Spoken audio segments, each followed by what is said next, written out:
So there's a lot of repeated advice that you get in your 20s and even your 30s, like start saving, travel as much as you can, start a skincare routine. And I truly believe that this can change the course of your life, especially when it comes to building healthy relationships. And I want to share with you 7 easy ways to build healthy and long-lasting friendships in your 20s and 30s. These tips have helped me build and maintain friendship lasting as long as 20 years. And I just have never seen it being mentioned as much as I thought, so I decided to share. When I speak to a lot of young ladies, especially in this time, I have noticed that there is a huge decline in healthy friendships. And while this may be due to a lot of circumstances and bad experiences, it's important that we talk about these issues to avoid the ever-ranging loneliness syndrome that a lot of women face in their older years, because it happens. This video isn't about how to make a lot of acquaintances, but about building healthy and valuable relationships and friendships that will beautify your life. Because I see a lot of people saying they have lots of friends, and when the going gets tough, no one is around. Having healthy friendships is even more important with us ladies, because as you get older and go through challenging seasons of your life, some of those seasons are quite isolating, like when you go through a bad breakup, a loss of a loved one, a terrible health challenge, or maybe job loss, marital crisis, childbirth, hormonal changes, and so on. And while I don't wish this on anyone, but life truly happens. I've personally bonded with my friends through good and bad times. Whether we're feeling overwhelmed with work or life, or just decide to chill and have lunch, or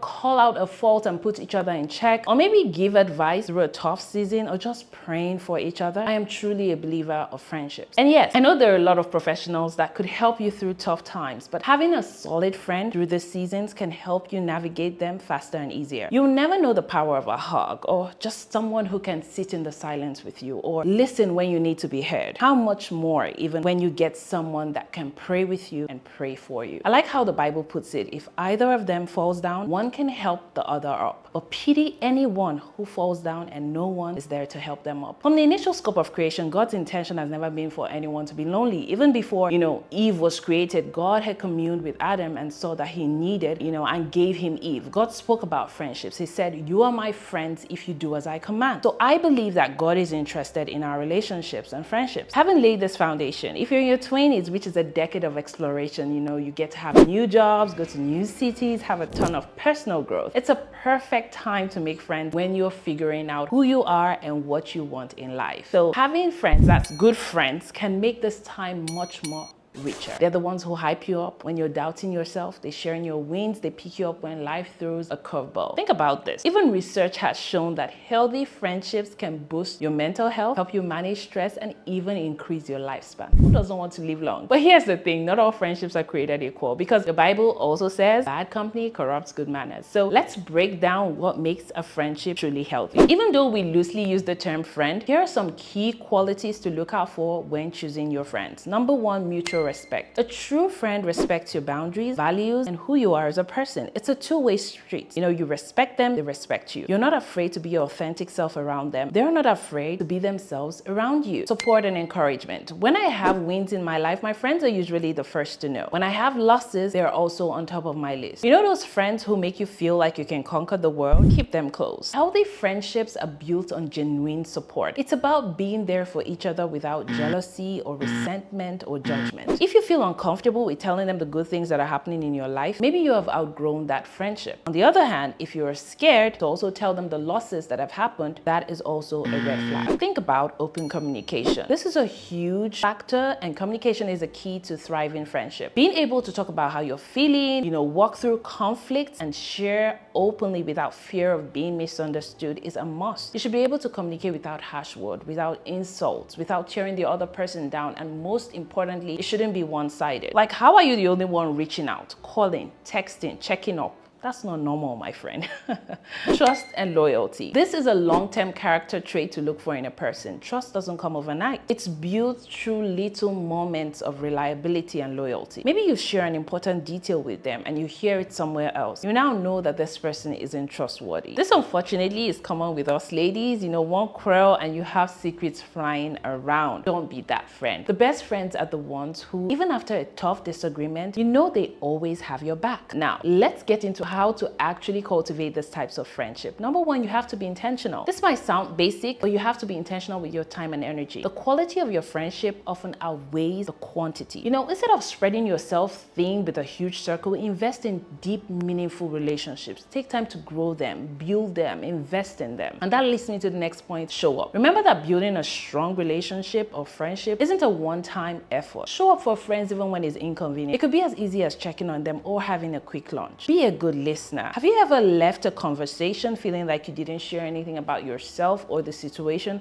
but it was still the best conversation ever? That's the power of being with a good listener. Most times we have the answers in our head. We know what we're supposed to do, but we just want, someone that we can rant or someone that can hear us out. Pay attention to your friends. Let them feel heard and valued. Also, with a great friendship, you have to be vulnerable. I know this one is tricky because we want to put up that front of being a strong and independent woman, but there's no true friendship without vulnerability. Sharing your thoughts, fears, and dreams makes a friendship more intimate. Think about the friends you have right now. Can you boldly share your dreams with them? Can you share that issue that's bothering you with them? Can you pray with them? Don't be afraid to open up to your real friends and show the real you. This builds trust and lets your friends know that they can do the same. And where do we find these great friends? Like, I get it, having a friend, even as an adult, can be awkward, but it's not impossible. If you have a childhood friend, you don't know how lucky you are. Because as we get older, the friendship pool becomes smaller. But here are some great places that you can meet new people. Number one, join interest groups or classes. Whether it's a career-related class, a church unit, or an alumni group, being in a space with like-minded people can make it easier to form connections. So think of things, that you like and join related groups and ask God to lead you to your friends. And also, you can also network at your work or school, because friendships often start with casual conversations and shared spaces. You might just realize that this person at work or at school has similar thoughts with you. So don't underestimate the potential of a colleague or a classmate becoming your next bestie.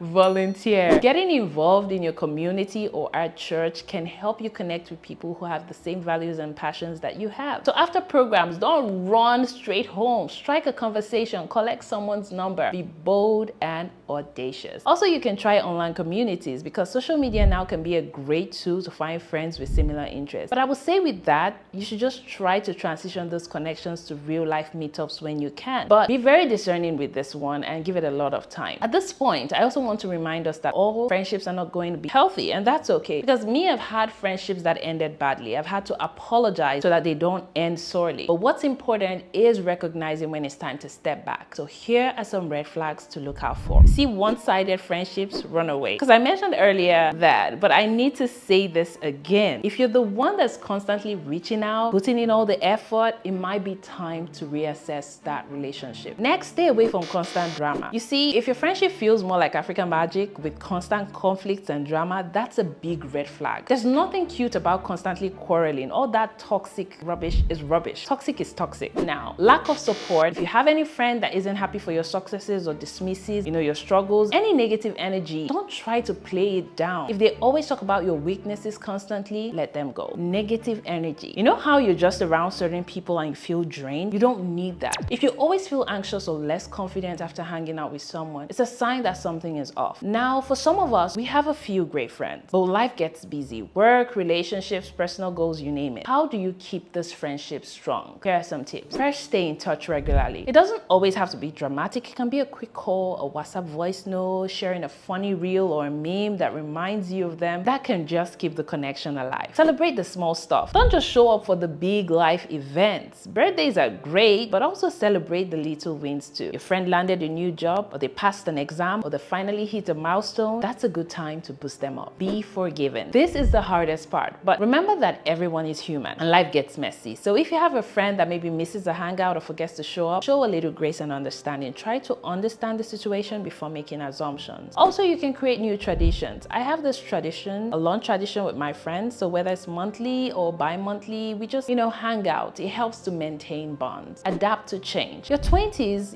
can come with a lot of changes. Friends get married, they might relocate, get into serious relationships, have kids, or, start new jobs. Adapt and find new ways to make your connection strong. Maybe they can't answer your calls as much. Try texting. And here's something we often overlook: being the kind of friend that we want to have. This means reflecting on how you show up in your friendships. So ask yourself, are you supportive? Are you communicative? Are you someone that brings positive energy? You know, the best way to attract healthy friends is to be one. And remember, it's okay to outgrow friendship. Some friends are for a season. It doesn't mean that the time that you spent together wasn't valuable. It just means that you're growing in different directions. Because friendships are not always easy, but it's so worth it. Friendships are one of life's greatest joys, and the effort you put into building them and nurturing them will pay off in ways that you can't even imagine. So if you enjoyed this video, don't forget to give it a thumbs up, share with your besties and your friends, let them know how you feel about them, and subscribe for more videos like this. And as always, drop your thoughts in the comments. What's the best advice you've ever received about friendship, or that you can share about friendships? Let me know in the comments. Stay true, stay kind, and be an amazing friend, and I'll see you in my next video.